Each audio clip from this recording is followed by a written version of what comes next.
Start करते हैं आज का लेक्चर। सब लोगों ने बिल्कुल ध्यान से समझना है। कल हमने हमारे लेक्चर में दो वेक्टर्स का रिजल्टेंट पढ़ा। रिजल्टेंट वेक्टर के बारे में हम लोगों ने कल लास्ट लेक्चर में पढ़ा। रिजल्टेंट वेक्टर पढ़ते समय हमें समझ में ही आया कि रिजल्टेंट वेक्टर भी एक वेक्टर है। रिजल्टेंट वेक्टर खुद एक वेक्टर है, बट वो आपको किस बारे में जानकारी देता है? वो आपको उन दोनों वेक्टर्स के टोटल आउटकम के बारे में जानकारी देता है। एक वेक्टर F1 है, दूसरा वेक्टर F2 है। अब दोनों वेक्टर्स अगर एक साथ मिलके कहीं पे लगेंगे तो आपको कितना रिजल्टेंट मिलेगा, वो आपका रिजल्टेंट वेक्टर होगा। ये हमारी चर्चा पिछले लेक्चर में हो गई थी, ठीक है। केस 1 क्या था, कोई मुझे बता सकता है क्या? What was case 1? Come on, can anybody tell me what is case 1?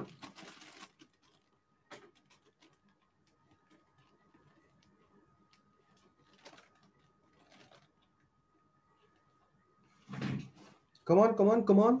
कल हमारा केस 1 क्या था? कल हमने केस 1 सॉल्व किया था। बोलिए केस 1 में क्या सॉल्व किया था? ऐसे कौन से दो वेक्टर के बारे में हमने बात की थी?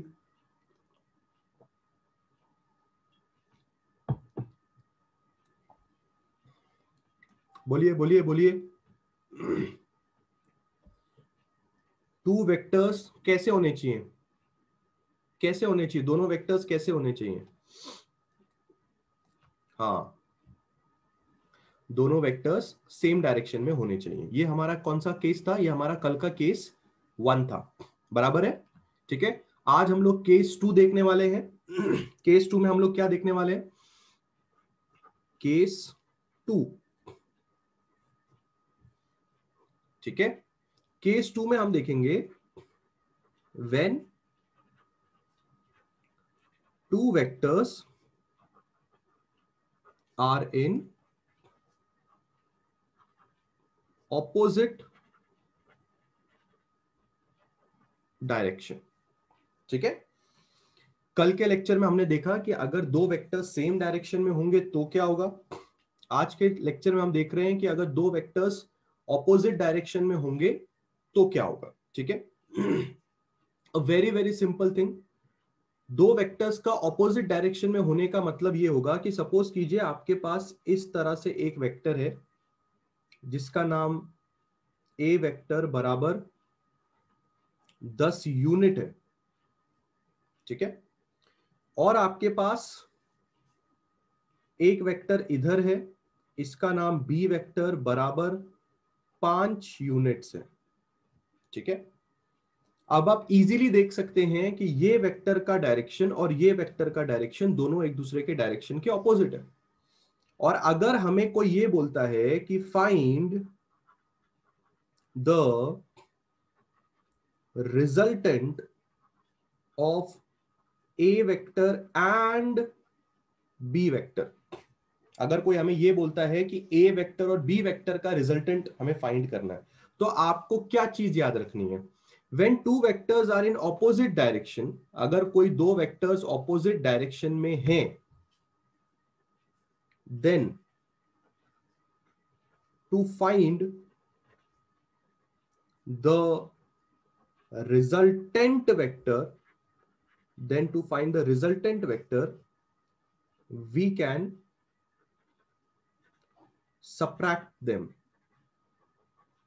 आप इन दोनों वेक्टर्स को सब्ट्रैक्ट कर सकते हैं। कब सब्ट्रैक्ट कर सकते हैं? कब आपको ये पावर दी जाएगी कि आप दो वेक्टर्स को सब्ट्रैक्ट कर सकते हैं? अगर दोनों के दोनों वेक्टर्स ऑपोजिट दिशा में हो तो ही। अगर सेम दिशा में होंगे तो आप डायरेक्टली उन लोग को ऐड कर सकते हैं, ऑपोजिट दिशा में होंगे तो आप डायरेक्टली उनको सब्ट्रैक्ट कर सकते हैं। मतलब अगर आपको रिजल्टेंट वेक्टर की वैल्यू बतानी है तो आप रिजल्टेंट वेक्टर की वैल्यू डायरेक्टली बता सकते हैं। ये 10 यूनिट है, ये 5 यूनिट है, दोनों को आप माइनस करेंगे, आपको 5 यूनिट आपका फाइनल आंसर आ जाएगा। खत्म हो गई बात। अगर इन टर्म्स ऑफ डायरेक्शन भी बताना है, जैसे मैंने आपको हर बार बोला है कि जब भी आप रिजल्टेंट वेक्टर को देखें तो आप उसकी मैग्नीट्यूड और उसके डायरेक्शन दोनों के बारे में बात करें। अगर आप इन दोनों वेक्टर्स को नोटिस करेंगे तो जो आपका ए वेक्टर है उसका डायरेक्शन एक्स एक्सिस में है, जो आपका बी वेक्टर है उसका डायरेक्शन माइनस एक्स एक्सिस में है, परंतु इन दोनों में से जो बड़ी मैग्नीट्यूड की वैल्यू होगी उसका डायरेक्शन रिजल्टेंट वेक्टर के डायरेक्शन को माना जाएगा। मैं रिपीट करता हूं, ए वेक्टर और बी वेक्टर, इन दोनों में से जिस वेक्टर का मैग्नीट्यूड बड़ा होगा, जैसे कि इस वेक्टर का मैग्नीट्यूड 10 यूनिट है, इस वेक्टर का मैग्नीट्यूड 5 यूनिट है, तो जो बड़ा वेक्टर का मैग्नीट्यूड होगा उसका जो डायरेक्शन होगा वो हम रिजल्टेंट वेक्टर का डायरेक्शन मानेंगे। तो हमने यहां पे भी लिख दिया एक्स एक्सिस, काम हो गया, खत्म। It is as simple as that. This was our first example to understand कि अगर दो वेक्टर्स ऑपोजिट डायरेक्शन में होंगे तो उनके साथ क्या करना है, ये हमने अभी देखा। ठीक है, अब एक और एग्जाम्पल लेके देखते हैं। एक और एग्जाम्पल में जो हमने कल किया था, अगर हम उस तरीके से बात करें कि अगर कोई दो वेक्टर्स आपको सिर्फ ऐसे दे दिए जाए, सपोज कीजिए आपको दिया जाए एक पी वेक्टर और उसका वैल्यू आपको दे दिया जाए 2i cap plus 3j cap, और आपको और एक क्यू वेक्टर दे दिया जाए और उसकी वैल्यू आपको दे दी जाए 1i cap plus 2j cap. Directly ऐसे दो वेक्टर्स आपको दे दिए गए और क्वेश्चन बोलता है p vector and q vector are in opposite direction। Question खुद आपको सामने से बता रहा है कि ये दोनों वेक्टर्स एक दूसरे के ऑपोजिट डायरेक्शंस में हैं, और फिर क्वेश्चन आपको बोलता है फाइंड देयर रिजल्टेंट वेक्टर।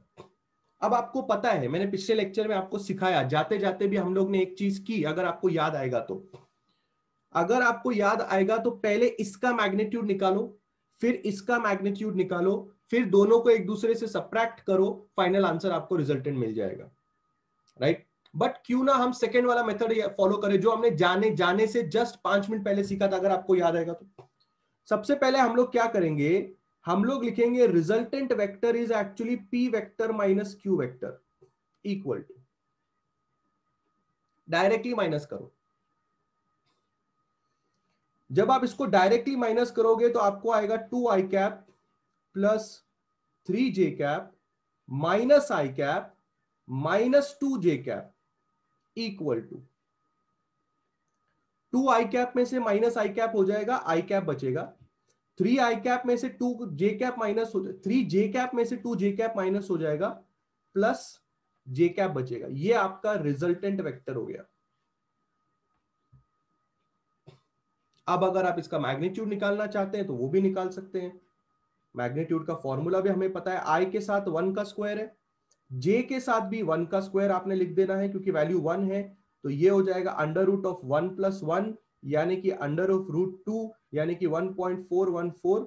आप यहाँ पे आगे यूनिट्स भी लिख सकते हैं। यूनिट्स आप तब लिखते हैं जब कोई आपको पर्टिकुलर आपको बताया नहीं गया है कि ये मीटर है कि सेंटीमीटर है कि किलोमीटर है कि न्यूटन है। अगर नहीं बताया गया है तो आप ऐसे लिख सकते हैं, आखिर में यूनिट्स करके लिख के छोड़ सकते हैं, जो भी यूनिट होगा वो होगा ऐसा। This is also one type of वे आप इन सब चीजों को हैंडल कर सकते हो। तो दोनों एग्जाम्पल देने का मेरा मतलब क्या है, कभी ना कभी एग्जाम्पल में डायरेक्टली मैग्नीट्यूड में बात करेगा, बट कभी कभी एग्जाम्पल में वेक्टर्स में बात करेगा। एक्चुअली सच बोलूं तो हरदम वेक्टर्स में बात करेगा, क्योंकि इतना थोड़ी भाई सेम वैल्यू है, बराबर है ना, है कि नहीं। सर इसमें एक्सिस लिखेंगे या नहीं, एक्सिस लिखा ना आपने, ये देखो ऐसा लिखने का मतलब क्या है, किसी भी वेक्टर को ऐसा लिखने का मतलब क्या है।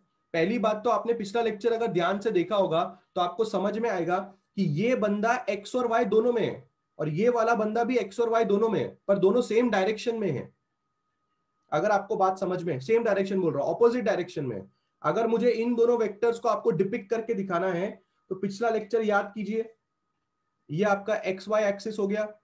हो सकता है कि ऐसा p वेक्टर हो और हो सकता है कि ऐसा q वेक्टर हो।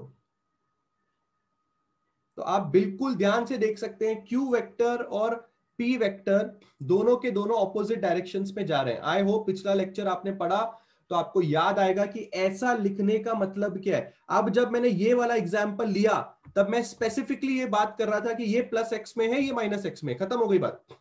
तो रिजल्टेंट वेक्टर का डायरेक्शन प्लस एक्स में होगा क्योंकि ये बड़ा वेक्टर है। पर आप जब ऐसा लिख रहे हैं तो आपके पास दोनों एक्सिस का कमाल है ना। √2 भी लिख सकते हैं अगर आपको √2 की वैल्यूज नहीं पता है, बट आई विल सजेस्ट कि √2 और √3 की वैल्यूज तो भी हम अभी से ही रट्टा मार के रख लेंगे। √2 की वैल्यू 1.414 होती है, √3 की वैल्यू 1.7 के करीब होती है। तो ये दो वैल्यूज हरदम याद रखें।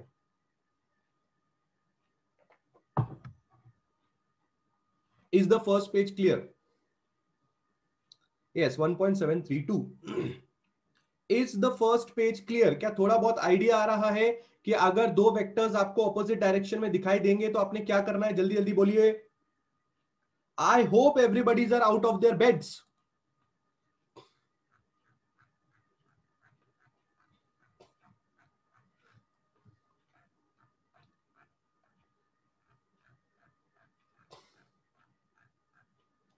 बहुत ही बढ़िया। डायरेक्टली सबट्रैक्ट करना है। अगर दो वेक्टर्स ऑपोजिट डायरेक्शन में होंगे तो हमें सबट्रैक्ट करना है। दो वेक्टर्स अगर सेम डायरेक्शन में होंगे तो हमें ऐड करना है। That's it. चलिए अब आगे बढ़ते हैं। सपोज कीजिए कि हम अब एक नया केस डिस्कस करने जा रहे हैं। ठीक है, ये होगा हमारा केस 3 और ये केस √3 की वैल्यू 1.732। केस 3 में हम लोग बात करने वाले हैं if two vectors are not in same direction and also not in opposite direction। इसके अलावा तो कोई केस बन ही नहीं सकता ना। पहला वाला केस, दूसरा वाला केस और तीसरे वाले केस के अलावा कोई और केस नहीं बन सकता। या तो दो वेक्टर तुम्हें सेम दिशा में मिलेंगे, या तो ऑपोजिट दिशा में मिलेंगे, या तो ना तो सेम दिशा में मिलेंगे ना तो ऑपोजिट दिशा में मिलेंगे। खत्म हो गई बात। इसके अलावा दुनिया में तुम्हें रिजल्टेंट वेक्टर को लेके कोई केस आने ही नहीं वाला है, तो तुम्हें टेंशन लेने की जरूरत नहीं है। अगर तुमको ये 3 केस समझ गए, मतलब यही 3 केस के अलावा कुछ तुम्हें क्वेश्चन पूछेगा नहीं। तो जरा देखते हैं कि अगर हम ऐसे दो वेक्टर्स की बात कर रहे हैं जो ना ही सेम दिशा में है ना ही ऑपोजिट दिशा में, तो कैसे दिखेंगे। सपोज कीजिए आपके पास एक वेक्टर है यहां पे इस तरह से, और ये वेक्टर का नाम ए वेक्टर है, और सपोज कीजिए आपके पास ये दूसरा वेक्टर है, ये वेक्टर का नाम बी वेक्टर है। अब कोई आपको बोलता है what is the resultant of A vector and B vector. अब तो काम खतरनाक हो गया। अब हम कैसे पता करेंगे? तो ये तरह की चीज रियल लाइफ के एग्जाम्पल में कैसे हो सकती है? अब ये तरह की चीज रियल लाइफ के एग्जाम्पल में कैसे हो सकती है, मैं आपको समझाता हूं। वो अपना जो वुडन बॉक्स का एग्जाम्पल था ना, खिल्ला वाला, वही वाला एग्जाम्पल मैं वापस आप लोग के सामने ले रहा हूं। ठीक है, ये आपका नेल हमको इसके वुडन बॉक्स के अंदर हमें इंसर्ट करना है। कभी कभी क्या होता है पता है क्या? कभी कभी ये जो खिल्ला होता है जो आप वुडन बॉक्स के अंदर लेके जा रहे हो, ये थोड़ा टेढ़ा हो जाता है, बेंड हो जाता है। तो आप इसके ऊपर ना किधर भी ऐसा आड़ा ऐसा फोर्स मारते हो ताकि ये कैसे तो अंदर चले जाए। तो सपोज करो सबसे पहले आपने उसमें ऐसे फोर्स मारा ए का। देखिए ए वैसे भी एक्स में नहीं है, मैंने पूरा का पूरा ए को एक्स में नहीं बनाया, थोड़ा ऊपर बनाया। तो सपोज करो आपने जो फोर्स लगाया वो पहले ए में लगाया, पर ये जो खिल्ला था वो नीचे की तरफ मुड़ गया। तो अब आपने ऐसा बी में फोर्स लगाया, पहले ऐसा ए में लगाया फिर ऐसा बी में लगाया। आप अगर नोटिस करेंगे तो ए में जो आपने फोर्स लगाया और जो बी में आपने फोर्स लगाया, दोनों के डायरेक्शंस बहुत अलग हैं, बहुत ही ज्यादा अलग है दोनों के डायरेक्शंस। पर फिर भी हमें यह पता करना है कि इस नेल के ऊपर कितना रिजल्टेंट फोर्स लगा। अब शुरू होता है असली चैप्टर। इसके पहले जिन्होंने यूनिट वेक्टर्स तक अटेंड किया है और आज तक अटेंड किया है, that was just a one part of the chapter जो बहुत इंपॉर्टेंट है और आगे पूरे चैप्टर में मदद करता है। पर अभी से चैप्टर का मेन हार्ट एंड सोल चालू होता है, इसलिए अच्छी तरह से बात को बिल्कुल ध्यान से देखना, ठीक है। क्या होता है कि जब भी आप ऐसे दो वेक्टर्स का रिजल्टेंट फाइंड करने की कोशिश करते हैं, जब भी आप ऐसे दो वेक्टर्स का रिजल्टेंट फाइंड करने की कोशिश करते हैं, तो एक्चुअली आप यूज करते हैं दो तरह के लॉज। पहले वाले लॉ का नाम है triangular law of vector addition, और दूसरे वाले लॉ का नाम है, और ये दोनों के दोनों लॉज बहुत ही ज्यादा इंपॉर्टेंट है, law of parallelogram of vectors. कृपया आराम से अच्छे से मेरी बातों को सुनना है, समझना है, बिस्तर में लेटे लेटे लेक्चर नहीं देखना है, अच्छी तरह से मेरी बात को समझना है। पहला लॉ यानी कि triangular law of vector addition, और दूसरा लॉ यानी कि law of parallelogram of vectors, ये दोनों लॉ का इस्तेमाल आप सबसे पहले कब करोगे? ये दोनों लॉज का इस्तेमाल आप सबसे पहले तब करोगे जब कोई आपको ऐसे दो वेक्टर्स का रिजल्टेंट फाइंड करने के लिए बोलेगा जो ना तो सेम डायरेक्शन में है और ना ही ऑपोजिट डायरेक्शन में। सबसे पहली चीज,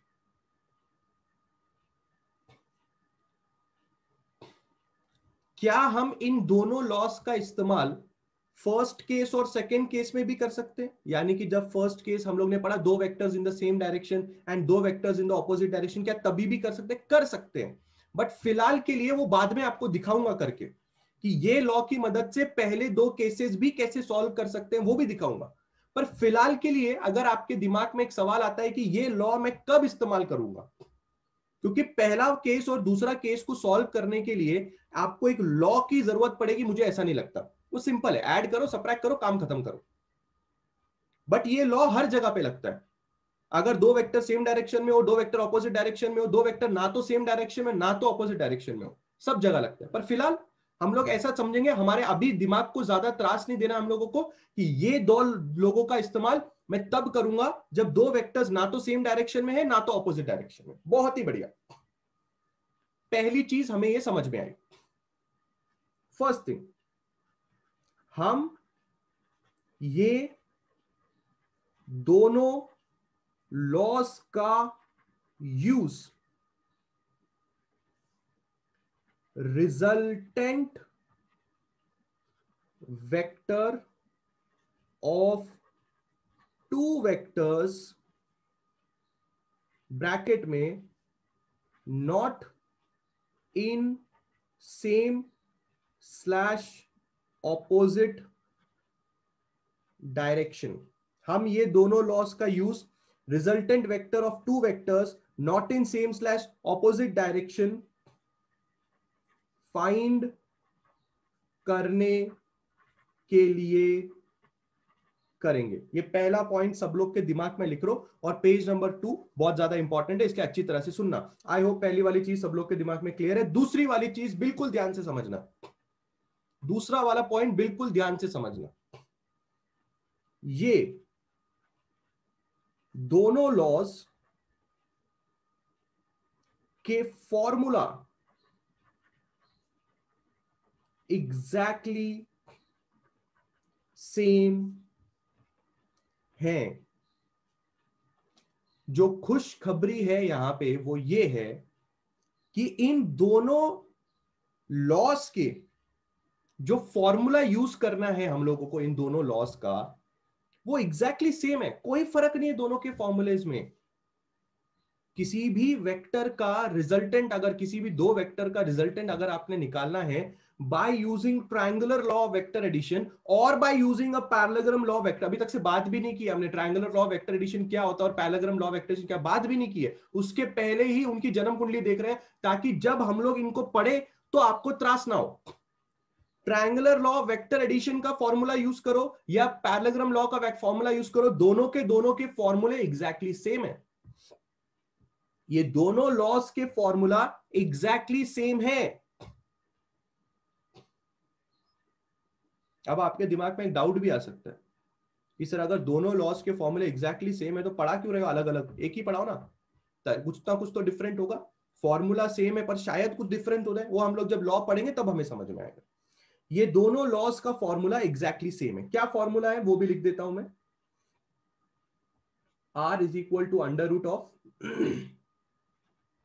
a square plus b square plus 2ab cos theta. ठीक है, ये वाला फॉर्मूले का इस्तेमाल हम रिजल्टेंट वेक्टर फाइंड करने के लिए करेंगे। अब इसमें a क्या है, magnitude of a vector, b क्या है, magnitude of b vector, theta क्या है, angle between a vector and b vector. अगर इतने दो पॉइंट भी आपके दिमाग में अभी के लिए छप जाए, भले ही आपको पता ना हो कि triangular law of vector addition क्या होता है, क्या करता है, कैसे करता है, parallelogram law of vector addition क्या होता है, कैसे करता है, कुछ नहीं पता आपको, पर उसके पहले अगर आपने अपने ब्रेन को ये दो बातें समझा ली तो आप बहुत बड़े बड़े कंफ्यूजन से बच जाओगे, बहुत बड़े बड़े कंफ्यूजन से बच जाओगे जो बच्चे के दिमाग में आते हैं, मतलब आते हैं, और टेक्स्ट बुक से तो जरूर आएंगे। बिकॉज टेक्स्ट बुक के अंदर कभी भी triangular law of vector addition का कोई फॉर्मूला ही नहीं लिखा। तो बच्चा सोचता है अगर triangular law of vector addition में यूज करूंगा तो कौन सा फॉर्मूला लगाऊंगा। बच्चे को ये पता ही नहीं चलता कि ट्रायंगुलर लॉ और पैरेललोग्राम लॉ का फॉर्मूला एग्जैक्टली सेम है, कोई फर्क नहीं दोनों के अंदर, फॉर्मूला में कोई फर्क नहीं है। और ये दोनों का इस्तेमाल कब करना है, बस इतना, ये दो पॉइंट आप लोग को समझ में आए, बस इतना मुझे हाया ना में चाहिए। क्या आपको ये दो पॉइंट समझ में आए, बस समझाऊंगा, अभी पूरा डिटेल बाकी है, पहले हाया ना हो जाए।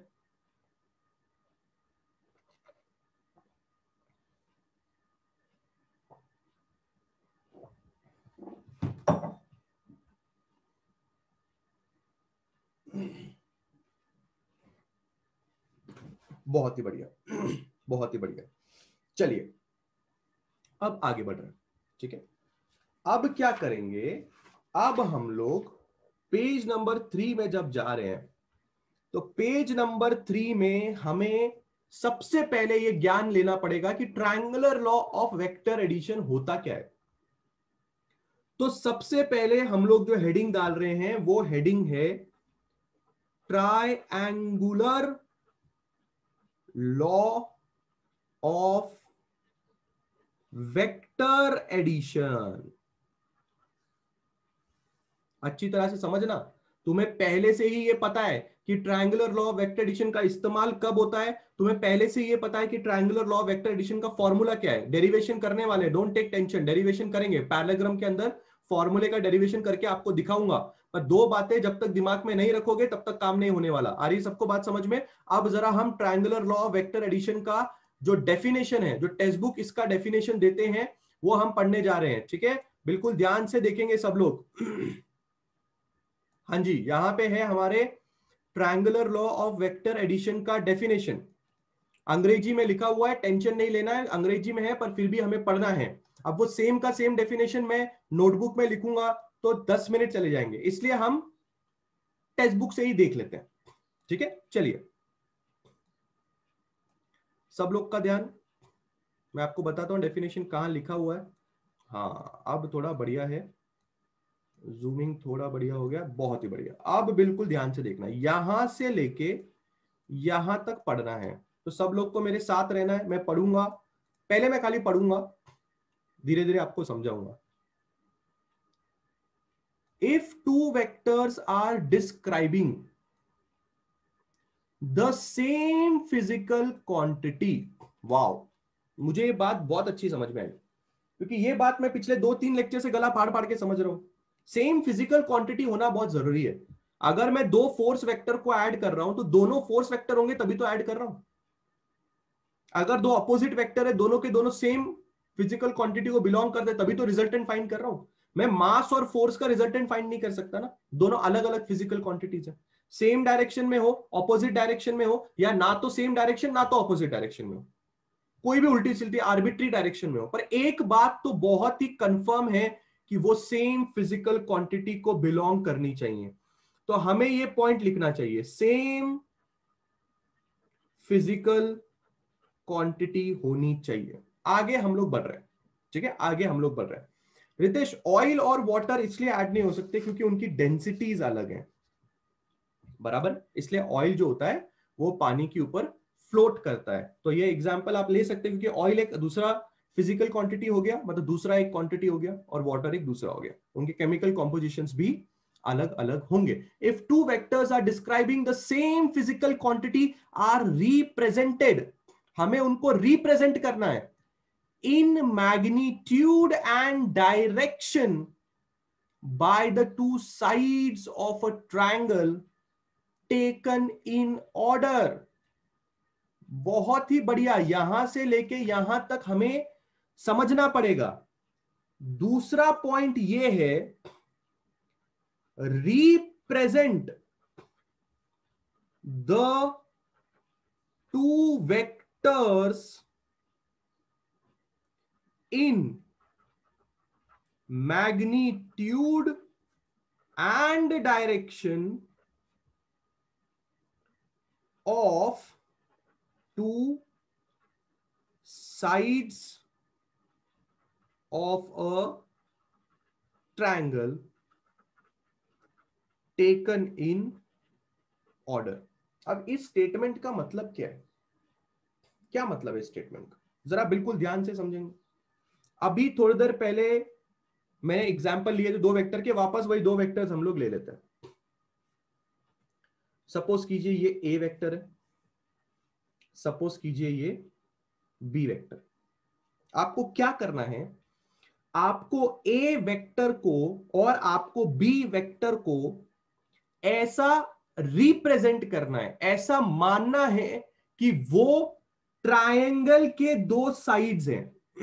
पहली बात सब लोगों ने कान खोल के सुननी है कि आपने इन दोनों वेक्टर्स को ऐसा मानना है, रिप्रेजेंट करना है कि ये ट्रायंगल के 2 साइड्स हैं। परंतु लास्ट का जो वर्ड यहां पे मेंशन किया गया है उसमें सब बातें छुपी हुई हैं।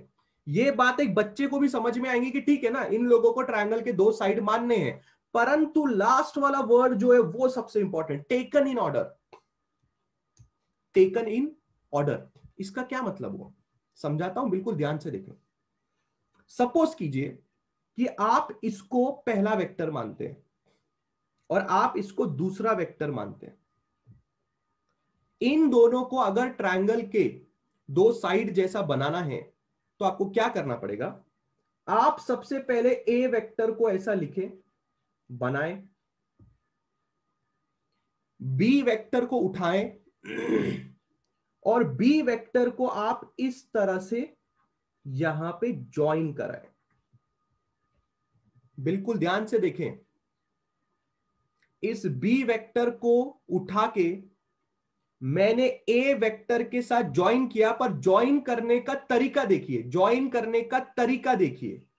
क्या ज्वाइन करने का तरीका, tail of second vector is joined with head of first vector। ये है इस पूरे चीज का मतलब है। ये टेकन इन ऑर्डर का जो मतलब है, टेकन इन ऑर्डर का जो मतलब है वो मतलब ये है कि आपने क्या किया, आपने लिया टेल ऑफ सेकेंड वेक्टर और उसको आपने ज्वाइन किया, उसको आपने ज्वाइन किया head of the first vector के साथ। तो अब ये दोनों ट्रायंगल के दो साइड बन गए। पहले ये दोनों वेक्टर किधर भी हो कोई फर्क नहीं पड़ता, ये एक वेक्टर इधर हो एक वेक्टर उधर हो, दोनों साथ में ना भी हो कोई फर्क नहीं पड़ता हम लोग को। पर अगर इन दोनों का रिजल्टेंट फाइंड करना है तो इन दोनों को ट्रायंगल के दो साइड जैसा मानने के पहले तुम्हें ऑर्डर पता होना चाहिए। पहले वेक्टर के हेड के साथ दूसरे वेक्टर का टेल ज्वाइन होना चाहिए। अब थोड़ा आगे बढ़ेंगे तो चीजें बेटर समझ में आएंगी कि रिजल्टेंट कैसे फाइंड करना है, आपको चीजें बेटर समझ में आएंगी। Just a minute.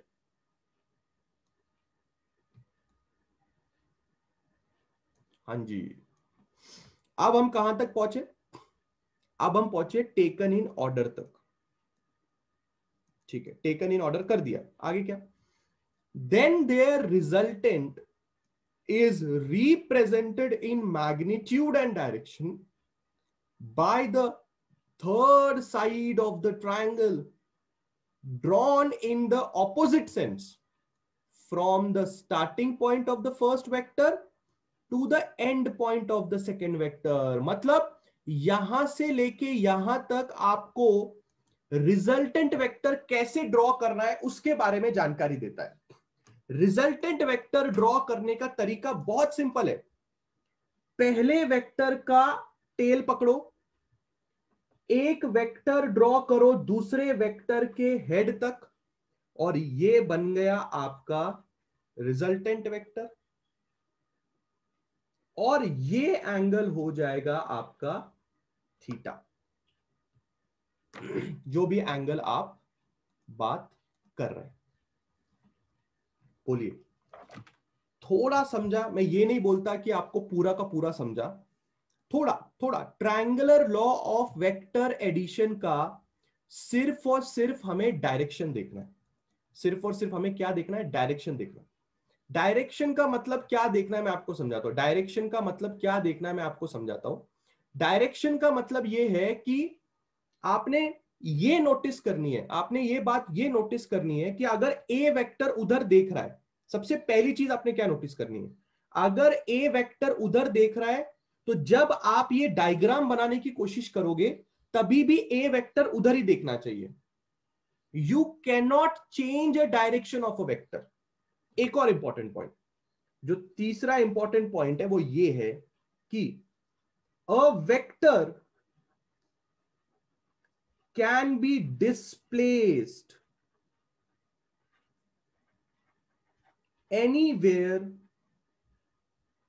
in a plane, but its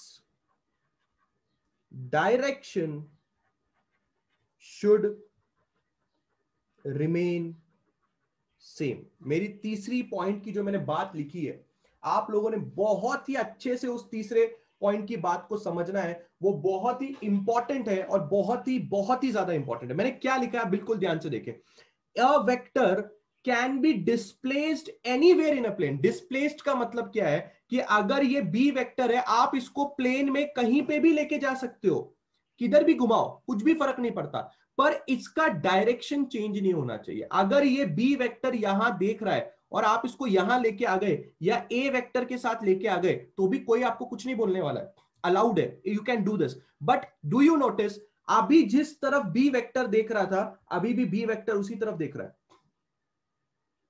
पर मैंने क्या किया? मैंने इस बी वेक्टर को उठा के ए वेक्टर के हेड के साथ ज्वाइन किया। उठा के कहीं पे रखना अलाउड है। अ vector can be displaced. Displaced का मतलब आप उसको मूव कर सकते हो एनीवेयर इन अ प्लेन, कहीं पे भी मूव कर सकते हो, but its direction should remain same. हाँ ठीक है, ए वेक्टर का डायरेक्शन वही है, बी वेक्टर का डायरेक्शन वही है। काम मस्त हो रहा है, काम मस्त हो रहा है, बढ़िया है। आप इसको उठा के यहां पे रख रहे हो, बढ़िया है। पर आप किस बात का ध्यान दे रहे हो? आप किस बात का ध्यान दे रहे हो? आप इस बात का ध्यान दे रहे हो कि उसका डायरेक्शन चेंज नहीं होना चाहिए। अभी उधर देख रहा है, अभी भी उधर ही देख रहा है। पहला किस्सा। दूसरा किस्सा, आपने पहले वेक्टर के हेड के साथ दूसरे वेक्टर के टेल को ज्वाइन किया, दोनों वेक्टर के बीच के एंगल को थीटा माना। अब जब रिजल्टेंट वेक्टर ड्रॉ करना है तो रिजल्टेंट वेक्टर पहले वेक्टर के हेड से चौथा point, starts from, sorry head नहीं, starts from tail of first vector and ends at head of second vector. Resultant vector draw करने का तरीका देखिए, रिजल्टेंट वेक्टर ड्रॉ करने का तरीका यह है कि पहले वेक्टर के टेल से शुरू होना चाहिए और दूसरे वेक्टर के हेड पे खत्म हो जाना चाहिए। अब आप इस चीज को रट्टा मार लें कि आपको अगर कहीं पे triangular law of vector addition, triangular law of vector addition अगर हमें बोला, triangular law of vector addition हमें बोला, तो तुम ये दो बातें तो सबसे पहले दिमाग में फिट करो, फिट करो ये दो बातें। पहले वेक्टर के टेल के साथ दूसरे वेक्टर का हेड ज्वाइन करना है, ठीक है। पहले वेक्टर के टेल के साथ दूसरे वेक्टर का, पहले वेक्टर के हेड के साथ दूसरे वेक्टर का टेल ज्वाइन करना है, पहले वेक्टर के हेड के साथ दूसरे वेक्टर का टेल ज्वाइन करना है, और रिजल्टेंट वेक्टर पहले वेक्टर के टेल से दूसरे वेक्टर के हेड तक जाता है। ये दो बातें अगर आपने याद कर ली तो triangular law of vector addition आपको आ गया, क्योंकि फॉर्मूला तो आपको पहले से ही पता है, फॉर्मूला तो आपको पहले से ही पता है। Resultant vector is under root of A square plus B square plus 2ab cos theta. लिखते कैसे मैं आपको बताता हूं। अगर आपको बताना है, अगर आपको किसी को समझाना है कि आपने क्या किया, तो आप ऐसे लिख के बताते हो, ये देखो, R vector is equal to A vector plus B vector. याद रखिए, याद रखिए, ये सिर्फ और सिर्फ लिखने का तरीका है, सामने वालों को बताने का तरीका है कि जो रिजल्टेंट वेक्टर है वो ए वेक्टर और बी वेक्टर को मिला के आ रहा है, मिला के, इसलिए बीच में प्लस साइन है। पर इसका मतलब ये नहीं है कि ए वेक्टर और बी वेक्टर को डायरेक्टली ऐड करना है, कि ए वेक्टर की वैल्यू 10 है, बी वेक्टर की वैल्यू 10 है, डायरेक्टली ऐड कर दिया, नहीं, बिल्कुल भी नहीं। लिखने का तरीका ऐसा है, सिर्फ बता, भूलिए मत, ऊपर मैंने वेक्टर साइन लिखा है, ऊपर मैंने वेक्टर साइन लिखा हुआ है, भूलिए मत ये बात आप। अगर मैं किसी के ऊपर वेक्टर साइन लिख रहा हूं, इसका मतलब सिर्फ ये बताना चाहता हूं मैं आपको कि ए वेक्टर को और बी वेक्टर को अगर आप मिलाएंगे या उनको सम करेंगे तो उनका रिजल्टेंट आर वेक्टर आता है। पर अगर आपको बताना है कि आर वेक्टर का मैग्नीट्यूड कितना है, तो फिर आपको फॉर्मूला तो मैंने पहले दे रखा है, 2ab cos थीटा। इस तरह से आप आर वेक्टर का मैग्नीट्यूड निकाल सकते हैं। ए वेक्टर का मैग्नीट्यूड कैसे निकालना है वो तो पहले आपको सिखा दिया गया। So class, I hope you are getting a point to understand. आप एक पॉइंट अंडरस्टैंड कर पा रहे हैं कि इस पर्टिकुलर सिनेरियो में एक चीज बहुत इंपॉर्टेंट है, वो ये इंपॉर्टेंट है कि दोनों वेक्टर के बीच का थीटा दिया होना चाहिए। अगर आपको दोनों वेक्टर्स के बीच में दिया हुआ थीटा पता है तो आप आसानी से कार्यक्रम कर सकते हो, क्योंकि ए वेक्टर का मैग्नीट्यूड निकालना मैंने तुम्हें सिखा दिया। कोई भी वेक्टर दिया जाए, 2i cap plus 3i cap plus 4i cap भी दे दिया जाए, जे कैप भी या के कैप भी दे दिया जाए, तो तुम भी जानते हो किसी वेक्टर का मैग्नीट्यूड कैसे निकालते हैं। बी वेक्टर दे दिया जाए, उसका मैग्नीट्यूड कैसे निकालना है वो भी तुम्हें पता है। अब रिजल्टेंट वेक्टर निकालते समय एक क्या एक्स्ट्रा चीज तुम्हें पता होनी चाहिए, एक एक्स्ट्रा चीज पता होनी चाहिए, वो है थीटा, जो इन दोनों के बीच में होना चाहिए। हाँ या ना? Are you understanding what does this formula means and what will this formula give you? Give me a yes or no, all of you. फटाफट बोल देना है क्या आपको triangular law of vector addition समझ में आ रहा है। एग्जाम्पल्स करेंगे, टेंशन मत लीजिए, एग्जाम्पल्स हम लोग करने वाले हैं, टेंशन बिल्कुल नहीं लेना है किसी ने। पर पहले खाली अभी हम लोग अंडरस्टैंडिंग बिल्डअप कर रहे हैं। बहुत ही बढ़िया, सब लोग का रिप्लाई नहीं आ रहा है। Come on everybody. नहीं सूरज, एग्जाम में आपने जो मैंने टेक्स्ट बुक का डेफिनेशन दिखाया वो लिखना है, ठीक है। ये तो सिर्फ मैं आपकी अंडरस्टैंडिंग के लिए लिख रहा हूं। अगर एग्जाम में आपको ये पूछ लिया जाए कि triangular law of vector addition क्या होता है, तो अभी जो मैंने आपको टेक्स्ट बुक का डेफिनेशन दिखाया ना, सेकंड पैराग्राफ, वो लिखना है आपने। ये तो सिर्फ आपकी अंडरस्टैंडिंग के लिए है कि अगर आपने कभी घर पे नोट्स ओपन करके पढ़ने की कोशिश की तो आपको आ जाना चाहिए, इसलिए आपको मैं इसे लिख के दे रहा हूं आसान भाषा में। अब हम आगे बढ़ रहे हैं। अगर आपको triangular law of vector addition समझ में आ गया तो आपको parallelogram law of vector addition तो समझ में आ ही जाएगा। कुछ नहीं है, एकदम सिंपल है। पर देखते हैं कि आपके पास ऑब्जर्व करने की क्षमता कितनी है, जरा वो देखते हैं। बिल्कुल ध्यान से अंडरस्टैंड करें, बिल्कुल ध्यान से अंडरस्टैंड करें, ठीक है। सर बी डिस्प्लेस करेंगे तो एंगल चेंज नहीं होगा ना? प्रियंका, ये सवाल बहुत ही बढ़िया है। मैं आपको समझाता हूं कि प्रियंका का सवाल क्या है। प्रियंका का सवाल ये है कि यहां पे अगर बी है और अगर यहां पे ए है, तो प्रियंका पूछती है कि सर अगर मैं इसको डिस्प्लेस करूं, डिस्प्लेस करने का मतलब आप लोग को भी पता है कि अगर मैं इसको उठा के यहां लेके आ रही हूं तो क्या इसके बीच का एंगल बदल रहा है? प्लीज अंडरस्टैंड कीजिए। अगर आपके बी का डायरेक्शन नहीं बदलेगा तो आप उसको कहीं पे भी लेके जाइए, आप उसको कहीं पे भी लेके जाइए, उसका एंगल चेंज नहीं होगा। आप इस पेन की मदद से इस चीज को ऑटोमेटिकली एनालिसिस कर सकते हैं। अगर ये पेन अभी इधर है तो ए इधर लेके आओगे तो भी उतना ही एंगल बनेगा, इधर लेके आओगे तो भी उतना ही एंगल बनेगा, ठीक है। तो आप अगर बी को डिस्प्लेस कर रहे हैं या ए को डिस्प्लेस कर रहे हैं, एंगल चेंज नहीं होने वाला।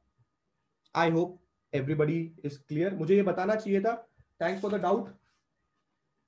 अ vector can be displace anywhere in plane but it direction should remain same. यहां पे मैं लिख देता हूं, एंगल बिटवीन देम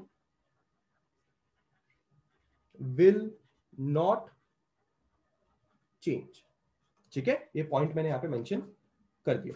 चलिए हम आगे बढ़ रहे हैं। आगे बढ़ने का मतलब हम लोग जा रहे हैं अभी parallelogram law of vector addition के पास। लॉ ऑफ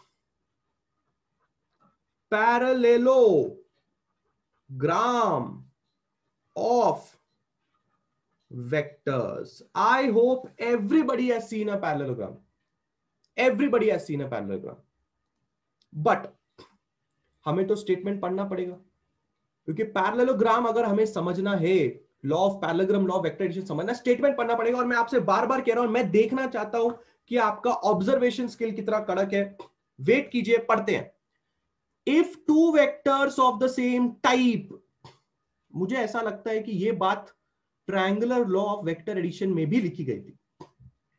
खाली उसमें क्या लिखा गया था पता है? If two vectors are of same physical quantity. ठीक है, मैच हो गया, मैच हो गया, मैंने मैचिंग कर दिया। ठीक है ठीक है ठीक है, आगे बढ़ते हैं। Originating from the same points, tails at the same point are represented in magnitude and direction by two adjacent sides of a parallelogram. अच्छा, ओके। सपोज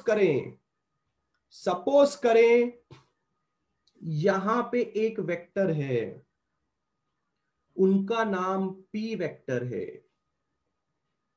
यहां पे एक वेक्टर है, उनका नाम Q वेक्टर है। सबसे पहला पॉइंट जो मैंने नोटिस किया वो ये था कि ये सेम फिजिकल क्वांटिटी को बिलोंग करने चाहिए। पर दूसरा पॉइंट जो मैंने नोटिस किया, क्या तुमने वो नोटिस किया? बोलो, क्या तुमने एक पॉइंट नोटिस किया जो triangular law of vector addition में नहीं बोला गया था? क्या नोटिस किया? जल्दी जल्दी बोलो। ऑब्जर्वेशन स्किल अगर कड़क है तो मुझे बताओ, दूसरा ऐसा क्या पॉइंट है जो triangular law of vector addition को parallelogram law of vector addition से अलग कर देगा? क्या लगता है तुम्हें? ऐसा तुमने कौन सा पॉइंट पढ़ लिया यहां पे? Come on everybody, come on everybody. मुझे ऐसा लगता है कि ये वाला जो लाइन था, originating from the same point, ये triangular law of vector addition में नहीं लिखा हुआ था। ये point triangular law of vector addition में नहीं लिखा हुआ, यहां पे लिखा हुआ है ओरिजिनेटिंग फ्रॉम सेम पॉइंट। और originating from the same point का मतलब है कि दोनों के टेल एक ही जगह से शुरू होने चाहिए। जो आप इस डायग्राम में आराम से देख पा रहे हैं कि इस वेक्टर का टेल और इस वेक्टर का टेल मिला हुआ है। अगर आपको ऐसे दो वेक्टर दिखाई दें जिनके टेल आपस में जुड़े हुए हो, तो आप parallelogram law of vector addition इस्तेमाल करने का सोच सकते हैं। अब हमें आगे बढ़ना चाहिए। वो क्या बोला? वो बोला कि ऐसे दो वेक्टर को रिप्रेजेंट करो, ऐसे दो वेक्टर को आनंद आनंद आराम से, आ रहा हूं मैं, आ रहा हूं। आप जो बोल रहे हो बिल्कुल सही बोल रहे हो, बट थोड़ा थोड़ा सस्पेंस, थोड़ा एकदम, है ना, सस्पेंस जरूरी है, जिंदगी में सस्पेंस जरूरी है। पहले ये निपटा लेते हैं बस, फिर आप जो बोल रहे हो बहुत बढ़िया बात, आप पहले ही समझ गए, बहुत ही बढ़िया बात आनंद, बहुत ही बढ़िया। Represented in magnitude and direction by two adjacent sides of a parallelogram. Okay, मतलब मुझे इन दोनों वेक्टर्स को पैरेललोग्राम के दो एडजेसेंट साइड्स का होने जैसा मानना है। मतलब मुझे ऐसा मानना है कि ये दोनों लोग पैरेललोग्राम के दो एडजेसेंट साइड्स है। ठीक है, मान लिया, मान लिया। आगे क्या?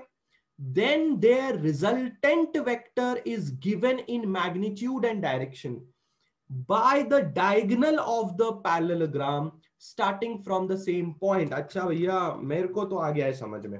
मतलब तुम ये बोलने की कोशिश कर रहे हो कि रिजल्टेंट वेक्टर जो होगा वो ये होगा। तो जरा हम इसको पैरेललोग्राम जैसा दिखा भी देते हैं, दिखना भी चाहिए ना पैरेललोग्राम जैसे। तो थोड़ा इसको डॉट डॉट डॉट डॉट कर देते हैं और थोड़ा इसको ऐसे डॉट डॉट डॉट डॉट कर देते हैं, है ना। तो जो ग्रीन कलर का मैंने बनाया है वो इसको पूरा का पूरा एक पैरेललोग्राम बनने में मदद कर रहा है। तो क्या है फर्क, क्या है फर्क, क्या है? उल्टा law of parallelogram of vector ज्यादा आसान है सुनने में और देखने में, क्योंकि इसमें कैसा है, triangular law of vector addition में कैसा था, पहले वेक्टर के हेड के साथ दूसरे वेक्टर का टेल ज्वाइन करो, फिर रिजल्टेंट वेक्टर पहले वेक्टर के टेल से दूसरे वेक्टर के हेड तक जाएगा। यहां पे इतना सब कुछ नहीं नजर आ रहा है, सिंपल नजर आ रहा है। क्या सिंपल नजर आ रहा है? पहली बात तो दोनों वेक्टर एक ही पॉइंट से शुरू होंगे। If both vectors are perpendicular to each other, then how will it will form a parallelogram and how will this law be used? वरदान, अगर दोनों वेक्टर्स के बीच में 90 डिग्री का एंगल है, अगर दोनों वेक्टर्स के बीच में 90 डिग्री का एंगल है, तो भी आपका फॉर्मूला इतना केपेबल है कि वो इसको हैंडल कर सकता है। अगर आप देख रहे हैं तो आपके फॉर्मूले में थीटा है ना, एंगल बिटवीन टू वेक्टर्स, उसको थीटा बोला गया। अगर आप फॉर्मूला याद करेंगे, क्या है रिजल्टेंट वेक्टर का फॉर्मूला, क्या होगा? Under root of P square plus Q square plus 2pq cos theta, बराबर है कि नहीं? यस। तो अगर हम करण विश्वकर्मा डेरिवेशन में हम ये बात समझेंगे कि हम लोग क्यों कॉस का इस्तेमाल कर रहे हैं, कॉस कहां से आता है हम डेरिवेशन में देखेंगे, अभी इसका डेरिवेशन बाकी है। ठीक है, सो वरदान, ये दोनों वेक्टर्स के बीच में एंगल कुछ भी हो, ये फॉर्मूला उसको हैंडल कर लेता है, बराबर है? ठीक है। अच्छा, मैं आपसे लोग से ये कह रहा था कि आपको पैरेललोग्राम लॉ वेक्टर एडिशन में एक बात समझ में आ गई होंगी कि दोनों सेम फिजिकल क्वांटिटी होने चाहिए, दोनों सेम पॉइंट से चालू होने चाहिए, दोनों को आपको पैरेललोग्राम के दो एडजेसेंट साइड्स का होना मानना है, और जो रिजल्टेंट वेक्टर होगा वो इनका डायगोनल होगा। और आप चाहिए तो पैरेललोग्राम इस तरह से कंप्लीट भी कर सकते हैं। फॉर्मूला जो आप देख रहे हैं, मैं एक और चीज लिखना चाहूंगा, R vector is equal to P vector plus Q vector. I hope सब लोग को समझ में आता है ऐसा बोलने से मैं तुम्हें क्या बोलना चाहता हूं, और आई होप सब लोग को समझ में आता है कि ये सेम फॉर्मूला हम लोगों ने triangle law of vector addition में भी यूज किया, और हमने इसको सेम फॉर्मूले को parallelogram law of vector addition में भी यूज किया। मतलब इसको पैरेललोग्राम बनाने के लिए वो ग्रीन लाइंस बनाए हैं, ऑब्वियस सी बात है, दिखना चाहिए ना पैरेललोग्राम जैसे, you should look like it is a parallelogram, तो इसलिए कंप्लीट कर दिया मैंने डायग्राम। सिर्फ इतना डायग्राम बनाता तो अच्छा नहीं लगता, इसलिए पैरेललोग्राम बनाने के लिए कंप्लीट कर दिया। क्या सबको समझा parallelogram law of vector addition क्या करने के लिए बोलता है? फॉर्मूला तो सब कुछ सेम ही है, खाली डायग्रामेटिकली थोड़ा डिफरेंट हो रहा है, बस डायग्रामेटिकली डिफरेंस है और कोई डिफरेंस नहीं। हाँ या ना हो जाए क्लास पहले, यहां पे हाँ या ना हो जाए पहले यहां पे। Is everybody understanding that there are no difference in the formulas? There is no difference in the formulas, only diagrammatically they are being different. दिखने के लिए यहाँ पे parallelogram law vector addition diagrammatically आपको डिफरेंट दिख रहा है, बट एक पॉइंट हमने नोटिस किया, originating from the same point. एक पॉइंट हमने नोटिस किया, that is originating from the same point. हा या ना हो जाए रे बाबा?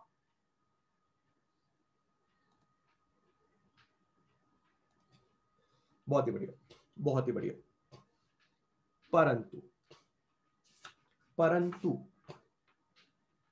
सपोज कीजिए आपको ये दो वेक्टर दिए हो और आपको बोला हो, ये वापस बना लेते हैं ना, अपने पास जगह बहुत है, ये मैं इसको यहां पे कंक्लूड कर रहा हूं. सपोज कीजिए आपको दो वेक्टर दिए हुए हैं. इस वेक्टर का नाम है ए वेक्टर और इस वेक्टर का नाम है बी वेक्टर. और सपोज कीजिए इन दोनों के बीच में आपको थीटा दिया हुआ है 30 डिग्रीज और आपको बोला गया है फाइंड द रिजल्टेंट वेक्टर का मैग्नीट्यूड, या रिजल्टेंट वेक्टर फाइंड करने के लिए आपको बोला गया. कुछ नहीं बोला, इसके अलावा आपको कुछ नहीं बोला, सिर्फ इतना बोला कि दोनों वेक्टर के बीच में एंगल 30 डिग्री का है, ठीक है, और आपको इन दोनों वेक्टर्स का रिजल्टेंट वेक्टर फाइंड करना है. अब मेरी बात बिल्कुल ध्यान से समझना, अगर आपको ये फ्रीडम दे दी जाए कि ये दोनों वेक्टर्स का रिजल्टेंट फाइंड करना है और दोनों के बीच में आपके पास एंगल थीटा है क्लास, तो मुझे ऐसा लगता है कि आपकी मर्जी कि आप ट्रायंगुलर लॉ यूज करना चाहते हैं कि पैरेललोग्राम लॉ यूज करना चाहते हैं. सोच के देखिए, सोच के देखिए, आपकी मर्जी. क्यों ऐसा? क्यों ऐसा? क्योंकि आपके पास एक पावर है. वो पावर क्या है? आप इस बी वेक्टर को या इस ए वेक्टर को किधर भी डिस्प्लेस कर सकते हो. जरूरी थोड़ी है कि आपने इन लोगों को ऐसे ही करना है, जरूरी थोड़ी है. किसी ने कंपलसरी थोड़ी बोला है, किसी ने कंपलसरी थोड़ी किया हुआ है. ये आपका ए वेक्टर, ये आपका बी वेक्टर और ये आपका रिजल्टेंट वेक्टर, कंपलसरी थोड़ी किया हुआ है. मेरा मन करेगा तो मैं ऐसे करूंगा, A vector, B vector, resultant vector,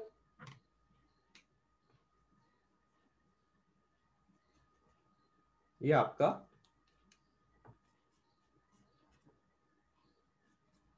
parallelogram law vector addition. अगर दो वेक्टर्स एक पॉइंट से शुरू ना भी हो रहे हो तो मैं उनको एक पॉइंट से शुरू करवा सकता हूं. क्यों नहीं करवा सकता? क्योंकि मेरे पास पावर है ना, मेरे पास ये पावर है कि I can displace a vector anywhere in a plane until and unless is direction is not same, is direction remain same. तो मेरे ऊपर डिपेंड करता है कि मुझे क्या इस्तेमाल करना है. और वैसे भी अगर आप ये इस्तेमाल करो, अगर आप ये इस्तेमाल करो, फॉर्मूला तो सेम ही है ना, कुछ फर्क तो पड़ रहा नहीं वैसे भी.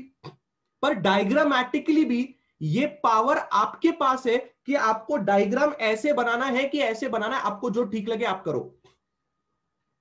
इस एग्जाम्पल से मैं आपको यह समझाने की कोशिश कर रहा हूं कि अगर दो ऐसे वेक्टर दिए जाएं जो भले ही एक पॉइंट से शुरू ना हो रहे हो पर फिर भी आप उनको एक पॉइंट से शुरू करवा सकते हो, यह पावर आपके पास है. आप उल्टा भी सोच सकते हो. सपोज कीजिए कि आपको दो वेक्टर्स दिए हुए हैं जो एक पॉइंट से शुरू हो रहे हैं. आप नहीं चाहते पैरेललोग्राम लॉ करना, आप ट्रायंगल लॉ से करो. पर अगर क्वेश्चन में बोल दिया जाए कि इनको specifically parallelogram law of vector addition से ही सॉल्व करना है तो आपको फिर पैरेललोग्राम ही लगाना पड़ेगा और कोई तरीका नहीं है. अगर क्वेश्चन खुद से बोल दिया जाए, पर अगर क्वेश्चन खुद से नहीं बोलता है तो कोई टेंशन की बात नहीं है, आप चल सकते हैं, जो आपकी मर्जी आप वो यूज कर सकते हैं. फर्क खाली डायग्राम में आता है, सिर्फ कंसेप्ट में आता है, बाकी हर चीज तो एग्जैक्टली सेम है. अगर आप नोटिस करोगे तो आप थोड़ा दिमाग लगाओगे. ये मैंने triangular law of vector addition लगाया, इस रिजल्टेंट वेक्टर को देखो कहां देख रहा है, देखा? सेम वेक्टर है ना, ए और बी वेक्टर है, इनको मैंने triangular law of vector addition से निकाला. देखो रिजल्टेंट वेक्टर कहां देख रहा है, ये पेन मेरा रिजल्टेंट वेक्टर है। अब वही दो वेक्टर के साथ मैंने पैरेललोग्राम लॉ वेक्टर एडिशन निकाला है, आप देखो रिजल्टेंट वेक्टर कहां देख रहा है, एग्जैक्टली सेम आएगा, एग्जैक्टली सेम आएगा, कोई फर्क नहीं आने वाला आपके उसमें। क्या आपको ये बात समझ में आ रही है? Has everybody is understanding what is triangular law of vector addition and what is parallelogram law of vector addition? Simple है, एकदम सिंपल है। Triangular law of vector addition के अंदर दोनों वेक्टर को ट्रायंगल के साइड समझो, पहले वेक्टर के हेड से दूसरे वेक्टर के टेल तक जाना है, ज्वाइन करना है। रिजल्टेंट वेक्टर पहले वेक्टर के टेल से दूसरे वेक्टर के हेड तक जाएगा। बस जो चीज यहां लिखी है उससे ज्यादा triangular law of vector addition में आपको समझने की जरूरत ही नहीं है। Tail of the second vector joined with head of the first vector, ये आ रहा आपका tail of the second vector, ये आपका head of the first vector, दोनों को ज्वाइन करना है। Resultant vector starts from tail of the first vector and ends at the head of the second vector. Theta angle दोनों vector के बीच में का होना चाहिए। ये फॉर्मूला यूज करेंगे रिजल्टेंट का मैग्नीट्यूड फाइंड करने के लिए। ये सिर्फ लिखने का तरीका है, बताने का तरीका है। इसको देख के ऐसा मत समझना कि ए और दोनों को डायरेक्टली ऐड करना है, डायग्राम दिखाना है सूरज, डायग्राम दिखाना है, डायग्राम में ही तो सब फर्क है। अगर ट्रायंगुलर लॉ वेक्टर एडिशन और पैरेललोग्राम लॉ वेक्टर एडिशन में अगर हम बात करेंगे तो फिर फर्क किसका है? फर्क तो खाली फॉर्मूले का है, और क्या फर्क है? वरदान आएंगे, वरदान आएंगे, पहले वाले केसेस में भी आएंगे, पर फिलहाल थोड़ा इसको और ठीक कर लेते हैं, मुझे और 3-4 बातें अभी बतानी है, खत्म नहीं हुआ है, आएंगे आएंगे। पहले हम इसको एग्जाम्पल भी लेना बाकी अभी हमारा इसके ऊपर, क्योंकि हमने अभी इसके ऊपर कोई एग्जाम्पल भी नहीं लिया है। पहले ये हम अच्छी तरह से समझेंगे, फिर एक बार इसमें कंफर्टेबल हो गए तो फिर फर्क क्या रह गया। अगर आप नोटिस करेंगे वरदान, तो पहले वाले केस में थीटा 0 डिग्री है, दूसरे वाले केस में थीटा 180 डिग्री है, बस उतने का फर्क है। बस वो दो केसेस हैं, 2 मिनट का कमाल है। बस एक बार थीटा वीटा के साथ अगर मैं एग्जाम्पल दिखा दूं तो आपको वो पहले और सेकंड केस ऑटोमेटिकली आपके दिमाग में क्लियर हो जाएगा। ये था triangular law vector addition class, I hope ये सबको समझा रहेगा। पैरेललोग्राम लॉ वेक्टर एडिशन में कुछ फर्क नहीं है, सिर्फ दो वेक्टर्स स्टार्टिंग पॉइंट से चल रहे हैं, सिर्फ स्टार्टिंग पॉइंट से चल रहे हैं। पर मैंने आपको बताया अगर आपकी मर्जी है तो अलग भी कर सकते हो, पर अगर क्वेश्चन में बोला जाए कि नहीं भाई ऐसे ही करना है तो ऐसे ही करना है, फिर कोई आपका दूसरा रास्ता नहीं होगा। ठीक है, आगे बढ़ते हैं, कुछ एक इंपॉर्टेंट बात करते हैं।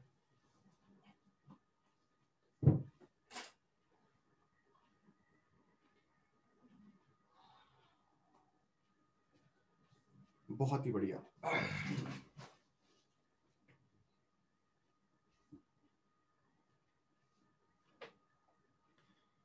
Looks as if R is equal to a plus b squared from both the sides।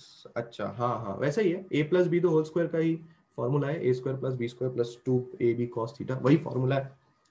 बस इसका डेरिवेशन जब करेंगे तब आपको बेटर समझ में आएगा। ठीक है, ये होगा मेरा 5th पेज। अच्छी तरह से एक बहुत ही इंपॉर्टेंट चीज बताने जा रहा हूं, ध्यान से समझना। ठीक है, टेक्स्ट बुक को करते हैं बाय बाय, टेक्स्ट बुक का काम हो गया। ठीक है, सवाल ये है, अगला जो सवाल है वो ये है, what do we understand by direction. ये बात मैंने पिछले 1-2 लेक्चर से बचा के रखी है, क्योंकि पिछले 1-2 लेक्चर्स तक आप लोग उतने मैच्योर नहीं हुए थे। अभी अगर आप रेगुलरली पढ़ रहे हो तो आप लोग उतने मैच्योर्ड हो जितना आपको होना चाहिए with respect to understanding vectors and scalars and whatever the things you know, like how vectors look like। अगर मैं आपको दे दूं एक वेक्टर तो आपको पता है ये क्या बोलना चाहता है क्या नहीं बोलना चाहता। तो अब आपकी मैच्योरिटी के हिसाब से आप ये समझने के लिए तैयार हो कि हम डायरेक्शन का क्या मतलब, क्या है हमारे लिए डायरेक्शन का, what do we understand by direction. Answer, direction actually एक एंगल होता है, और मैं अगले 5-10 मिनट में आपको ये चीज महसूस करके दिला दूंगा कि डायरेक्शन एक एंगल होता है। बिल्कुल मेरी बात ध्यान से समझना। एग्जाम्पल नंबर 1, सपोज कीजिए कि इस तरह से एक रोड है, यहां पे आपका घर है और कोई फ्रेंड यहां पे खड़ा है, ठीक है। अब वो आपको फोन करके बोलता है कि मैं आ गया हूं, अब एक रास्ता सीधा जा रहा है और एक रास्ता राइट है, तो मैं किधर आऊं, तेरा घर सीधा है कि राइट है? तो आप उसको बोलते हो राइट। अब you know very very well, you know very very well that आपने उसको राइट बोल के डायरेक्शन बताया है, आपने उसको राइट बोल के क्या बताया, डायरेक्शन बताया, बट आपको पता है क्या एक्चुअल में आपने उसको राइट बोल के 90 डिग्री बताया। सोच के देखिए, आप किसी को भी आज आज तक आपने किसी भी बंदे को डायरेक्शन बताओ, सिंपल सा डायरेक्शन बताता हूं, सिंपल सा डायरेक्शन बताता हूं, कोई रोड के साइड में खड़े होकर सर ये कहां पे पड़ेगा, ये कहां पे पड़ेगा, तो फिर वो बोलता है यहां से सीधा जाओ, यहां से सीधा जाओ। व्हाट डज दिस मीन्स, क्या है यहां से सीधा जाओ, जाओ क्या मतलब है, यहां से सीधा जाओ का क्या मतलब है? एक्चुअली आप उसको बोल रहे हो थीटा इज 0 डिग्री, सीधा जाने का मतलब क्या है? व्हाट डज सीधा जाने का मतलब? It is theta is 0 degree. सोच के बताओ, सोच के बताओ, ये रोड है, ये रोड है, और अगर कोई इंसान आपको यहां पे मिलता है बाइक पे और आप उसको जवाब देते हो, ये बाइक वाला आपसे पूछता है मुझे यहां जाना है, आप उसको बोलते सीधा जाओ, तो वो यहां से सीधा जा रहा है, तो वो रोड के साथ कितना का एंगल बना रहा है? वो एक्चुअल में रोड के साथ कितने का एंगल बना रहा है? वो रोड के साथ 0 डिग्री का एंगल बना रहा है। सोच के देखिए, अगर वो रोड को फॉलो कर रहा है तो वो रोड के साथ 0 डिग्री का एंगल बना रहा है, पर अगर आप उसको बोलते नहीं यू टर्न ले लो, यू टर्न लो, यू टर्न लो, यू टर्न, तो फिर ये यू टर्न कितने का पड़ेगा भाई? हाँ, ये यू टर्न कितने का पड़ेगा उसको? मुझे ऐसा लगता है ये यू टर्न उसको 180 का पड़ेगा। सोच के देखिए, सोच के देखिए, आप जिसको भी डायरेक्शन बताते हो, आप जिसको भी डायरेक्शन बताते हो, वो आप आसान भाषा में सीधा जाओ, राइट जाओ, लेफ्ट जाओ, इधर जाओ, उधर जाओ, ये सब बताते हो आप उसको, पर एक्चुअल में you are actually telling them an angle.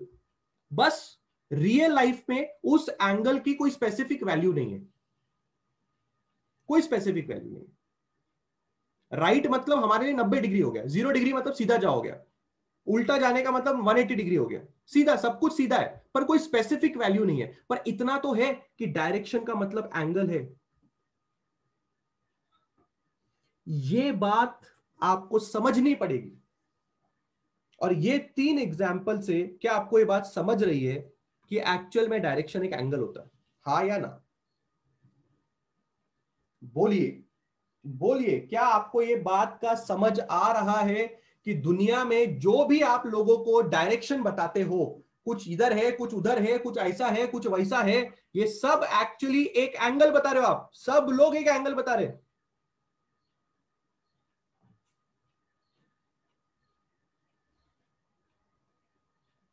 इसका सबसे बेस्ट एग्जांपल गूगल मैप है। गूगल मैप में turn left, turn right, turn ये, टर्न वो, slightly take right, slightly take left, है ना? गूगल मैप में अगर कभी आपने यूज किया है, द वर्डिंग्स जो वो यूज करते हैं गूगल मैप के अंदर, वो एक्चुअली क्या है? वो आपको बस एंगल ही बता रहे हैं, और क्या बता रहे हैं। अब सवाल ये उठता है कि मैंने आपको ये क्यों बताया अभी, मैंने आपको अभी ये क्यों बताया? मैंने आपको ये अभी इसलिए बताया क्योंकि आपको एक चीज पता होनी चाहिए कि अगर हम रिजल्टेंट वेक्टर का डायरेक्शन बताना चाहते हैं, क्या बताना चाहते हैं? रिजल्टेंट वेक्टर का डायरेक्शन इन वाले केसेस में, तो वो कैसे बताया जाएगा? वो बताया जाएगा एक एंगल बना के। कैसे बताया जाएगा? एक एंगल बना के। अब वो एंगल कहां होगा जरा मैं आपको बताता हूं, बिल्कुल मेरी बात ध्यान से समझिए। रिजल्टेंट वेक्टर और पहला वेक्टर के बीच में एक एंगल होता है, उसको हम बोलते हैं अल्फा। रिजल्टेंट वेक्टर और पहला वेक्टर के बीच में एक एंगल होता है, उसको हम बोलते हैं अल्फा।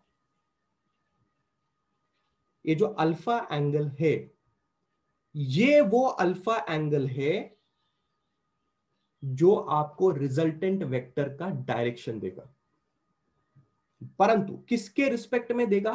पहले वेक्टर के रिस्पेक्ट में देगा। It is very very important for you people to understand कि जब यहां पे बैठे बैठे आपने अपने दोस्त को बताया कि राइट मारना है, तो आपने उसको राइट मारना है किसके रिस्पेक्ट में बताया? आपने उसको राइट मारना अपने दोस्त के रिस्पेक्ट में बताया। इसके पहले आपने एक और एंगल पढ़ा हुआ है। वो एंगल क्या है? वो एंगल Q वेक्टर और P वेक्टर के बीच का एंगल है। अभी जो मैं आपको एंगल बता रहा हूं वो रिजल्टेंट वेक्टर और फर्स्ट वेक्टर के बीच का एंगल अल्फा बता रहा हूं। ट्रायंगुलर लॉ वेक्टर एडिशन में भी ये एंगल अल्फा होगा। पहले का एंगल जो थीटा था वो थीटा एंगल दोनों वेक्टर के बीच का एंगल था, और अल्फा एंगल जो होगा, जो अभी हम जिसके बारे में बात कर रहे हैं, अल्फा एंगल जो है, it is the angle between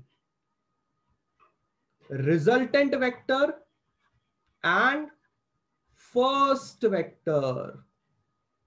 Alpha gives us the direction of r vector. अब मैं तुम्हें प्रूफ करके कैसे बताऊं? तुम्हें इस बात का यकीन कैसे होगा कि मैं सही बोल रहा हूं? बिल्कुल ध्यान से देखना। अभी थोड़ी देर पहले मैं तुमको ऐसे बता रहा था, पेन यहां पे रख के मैं तुम्हें बता रहा था कि तुम ट्रायंगुलर लॉ वेक्टर एडिशन से देख सॉल्व करो तो अभी भी आर वेक्टर उधर ही देखेगा, और तुम पैरेललोग्राम लॉ वेक्टर एडिशन से सॉल्व करो तो अभी भी आर वेक्टर उधर ही देख रहा है। मैं तुम्हें अभी ऐसे बात करके बता रहा था। तुम्हें पता है क्या इसका, अगर मैं टेक्निकली बात करूं, क्या मतलब है तुम्हारा मेरा कि आर वेक्टर उधर ही देख रहा है? आर वेक्टर उधर ही देख रहा है का मेरा मतलब यह है कि जितना एंगल अभी आर वेक्टर ए वेक्टर के साथ बना रहा है, यानी कि alpha, triangular law of vector addition से तुमने सॉल्व किया है, और अभी तुम्हारा रिजल्टेंट वेक्टर फर्स्ट वेक्टर के साथ अल्फा एंगल बना रहा है, तो तुम parallelogram law of vector addition से भी अगर सॉल्व करोगे तो तुम्हारा रिजल्टेंट वेक्टर उतना ही एंगल बनाएगा। तभी तो दोनों के दोनों वेक्टर सेम दिशा में देख रहे हैं। अगर ये अल्फा चेंज हो गया तो रिजल्टेंट वेक्टर अगर यहां इतना है, समझो ये 30 डिग्री का एंगल है, अल्फा इज 30, एंड समझो यहां पे अल्फा इज 90, तो रिजल्टेंट वेक्टर कैसा दिखेगा? ऐसा दिखेगा ना। If you are saying that resultant vector is seeing, एक ही दिशा में देख रहा है, व्हाट डज दैट मीन? उसका एंगल किसी के साथ है, और वो एंगल भले ही आप ट्रायंगुलर लॉ वेक्टर एडिशन से सॉल्व करो या आप पैरेललोग्राम लॉ वेक्टर एडिशन से सॉल्व करो, एंगल भी सेम आने वाला है और मैग्नीट्यूड भी सेम आने वाला है। दोनों लॉज में कुछ फर्क नहीं है। पर ये एंगल है क्या? ये एंगल है क्या? ये एंगल रिजल्टेंट वेक्टर का डायरेक्शन है। Are you getting this? क्या आपको बताया, आपको समझ में ये आ रहा है कि एक्चुअल में आप किसी भी रिजल्टेंट वेक्टर का direction, in the cases of triangular law of vector addition and parallelogram vector addition, आप एक अल्फा नाम का एंगल निकाल के बताएंगे। वो अल्फा का फॉर्मूला अभी बताऊंगा, अभी उसका भी एक फॉर्मूला है वो भी बताऊंगा। पर क्या ये बात सब लोग को समझ में आ रही है कि अल्फा क्यों इंपॉर्टेंट है हमारे लिए? गिव मी यस और नो एवरीबॉडी, कम ऑन है, कम ऑन है। अल्फा और थीटा दो एंगल के बारे में चर्चा हो गई, कंफ्यूज नहीं होना है। थीटा पहला वेक्टर और दूसरे वेक्टर के बीच का एंगल है, और अल्फा रिजल्टेंट वेक्टर और पहले वेक्टर के बीच का एंगल है। अल्फा क्या देता है और थीटा क्या है, तुम्हें पता होना चाहिए। सब लोगों का यस और नो आना चाहिए। एवरीबॉडी यस और नो?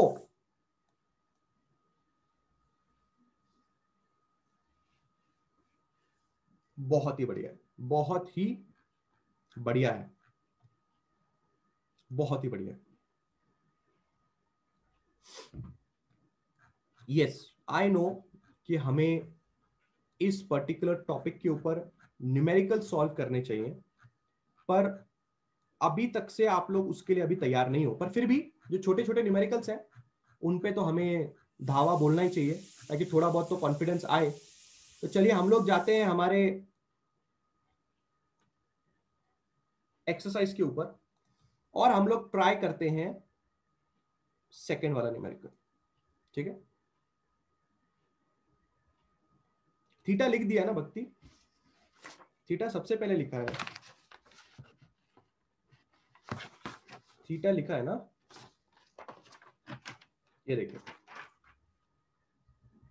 ठीक है, theta angle between A vector and B vector, ठीक है। कैलकुलस कैलकुलस कैंसल्ड है इस चैप्टर में, ठीक है। चलो, एक आधा जब तक न्यूमेरिकल नहीं हो जाता तब तक कुछ हमें समझ में नहीं आएगा। This will be the page number 6, ठीक है। Let's start. अच्छी तरह से सब लोगों ने क्वेश्चन को अंडरस्टैंड करना है, ठीक है। चलिए, सेकेंड क्वेश्चन में सॉल्व कर रहा हूं, अच्छी तरह से मेरी बात को देखना।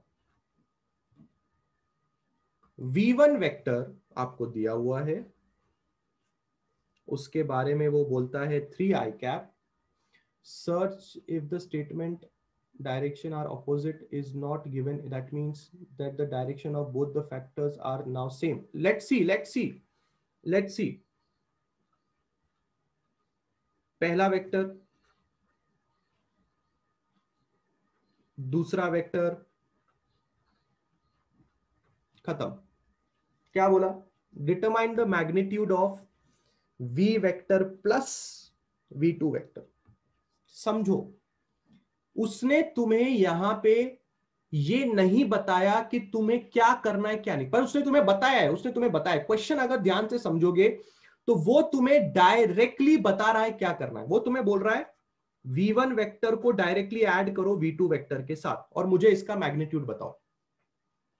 सुना क्वेश्चन ने क्या बोला? सुना, देखा?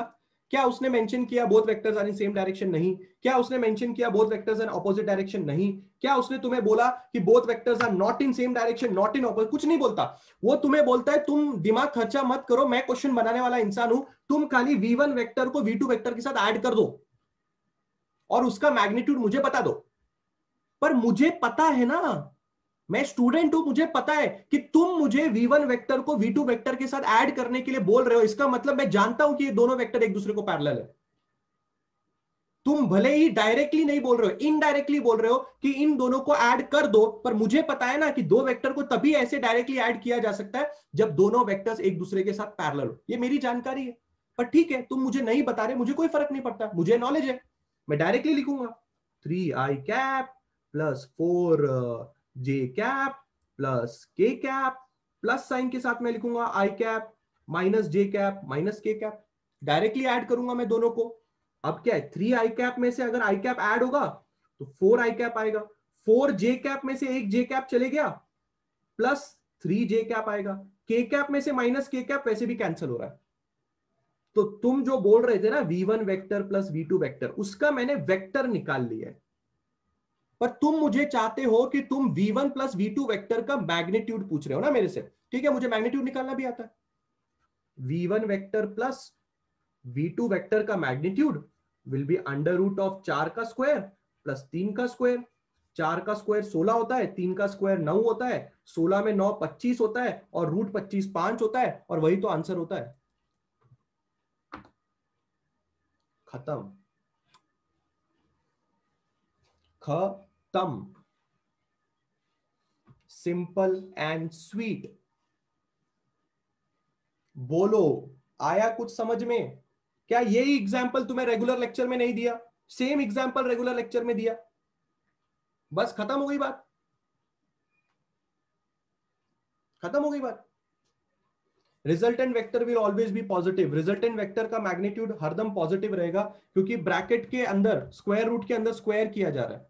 भले ही ये लोग माइनस में हो, स्क्वायर रूट कर स्क्वायर करने के बाद आंसर प्लस में ही आएगा। आ रहे हैं रितेश, आ रहे हैं, सब कुछ आ रहे हैं। मैंने आपको पिछले लेक्चर में बताया ये रिजल्टेंट निकालने का फॉर्मूला कहां से आया, उसके बारे में चर्चा बाकी है। सब चीजों के बारे में चर्चा बाकी है, सब चीजों के बारे में चर्चा बाकी है।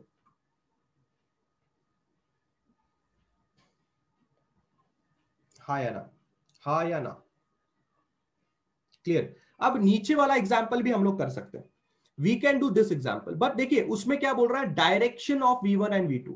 अब डायरेक्शन का फॉर्मूला मैंने तुम्हें पढ़ाया नहीं है, मैंने सिर्फ और सिर्फ तुम्हें मैग्नीट्यूड निकालने का फॉर्मूला पढ़ाया।